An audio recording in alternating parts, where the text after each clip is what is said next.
How to get free dice in Monopoly Go. So first of all, you can get free dice every 5 minutes, but you can only collect up to 30 of these free rolls.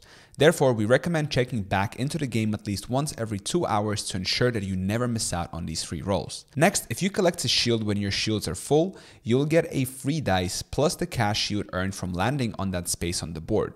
It's a bit of a silly one, but hey, it's a free dice. You can also get a bunch of free dice and cash by upgrading your town. Each time you completely upgrade your town, you'll get a huge wad of cash and a bunch of free dice. So make sure you're upgrading your town as soon as you can afford it, rather than just rolling on the board. Another way to get free dice is by leveling up your net worth. Each time you level up your net worth, you'll get a bunch of free dice. To level up your net worth, purchase buildings or upgrades in your town instead of just rolling. You can also get stickers from tournaments, live events, leveling up your net worth, and more. Each sticker is from a specific album, and if you collect all stickers in an album, you'll get a ton of rewards, including free dice. Chance cards, much like an actual Monopoly, can provide you with exciting rewards to help you progress.